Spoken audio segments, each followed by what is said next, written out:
Hello and welcome to Afrifreedom Channel, your trusted source for insightful discussions on African sovereignty, global geopolitics, and the narratives shaping our world. Before we dive in, please remember to like, share, and subscribe to stay updated with our latest content. Disclaimer: the following content is intended for informational and educational purposes only. Afrifreedom Channel does not endorse or promote misinformation.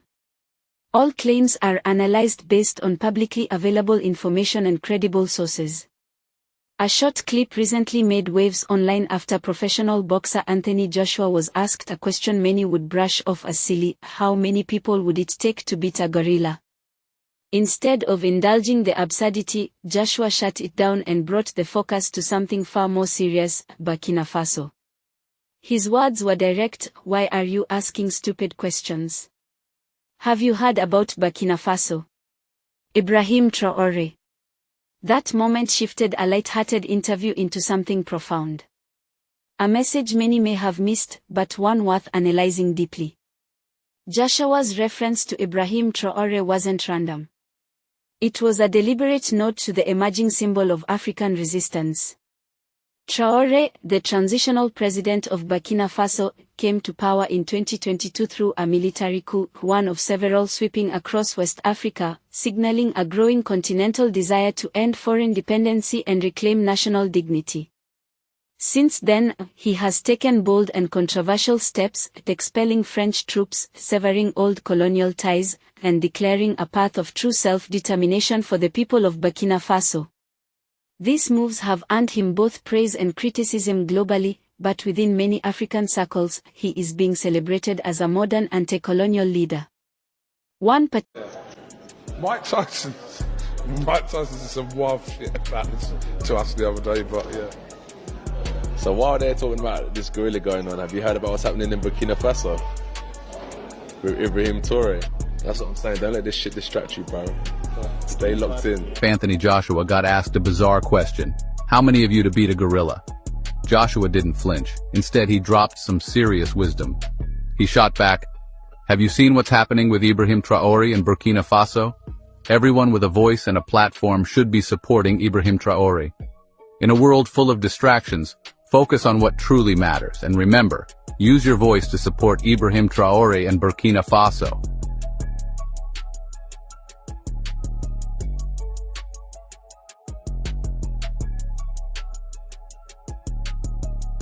Particularly striking move was nationalizing the country's gold reserves.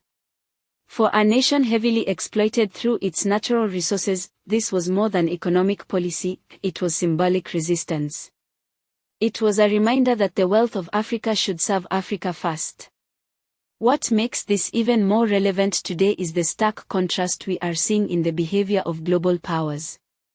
Around the same time as Joshua's comment trended, another video surfaced, one far more controversial. A recording purportedly shows French President Emmanuel Macron, UK Prime Minister Keir Starmer, and German Chancellor Friedrich Merz inside a train returning from Kiev. In the footage, what looks like a bag of white powder sits on a table. Macron appears to discreetly pocket it. Merz subtly moves a spoon aside. Their demeanor is erratic. The clip, shared widely on X and other platforms, was followed by accusations from some voices, including prominent figures like Alex Jones, claiming drug use and unethical behavior. However, major news outlets and the French government have moved swiftly to debunk this claim, stating that the object in question was a tissue and not cocaine.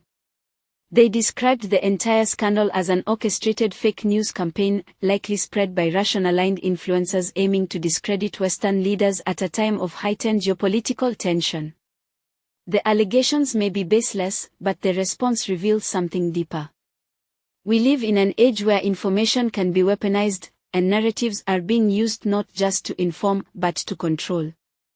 Whether it's a world leader in Africa calling out the hypocrisy of global powers or the West defending its own image through rapid fact-checking and counter-messaging, what we are seeing is a battle of influence.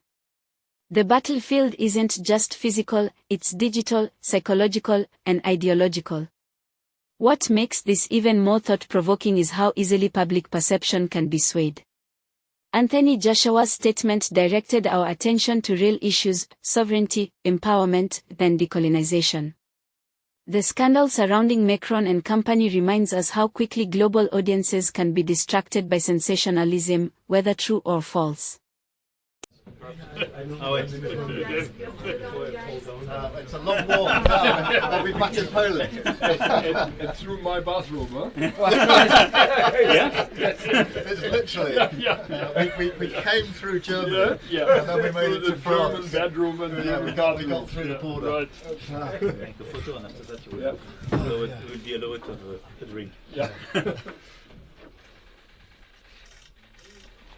Super. Yeah. On va bien. Ok, c'est bon. Merci. Merci. Thank you.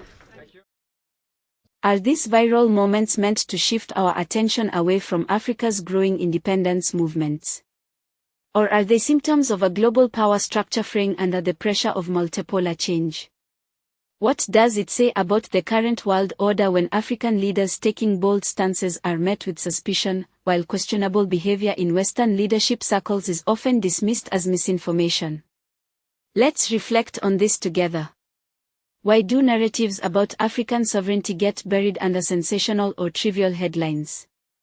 Why does the West still seem uncomfortable with African nations choosing a different path? As Burkina Faso aligns itself with neighboring Mali and Niger to form what some are calling a new anti-imperial front, we must ask, are we witnessing the birth of a new Africa, or will history repeat itself with these movements crushed before they reach maturity? Are these leaders strong enough to resist the inevitable foreign pressure that comes with asserting real independence? We'd love to hear your thoughts in the comments. Do you believe the West is still trying to control African nations through media and misinformation? Or are these African leaders using populist rhetoric to distract from their own power grabs?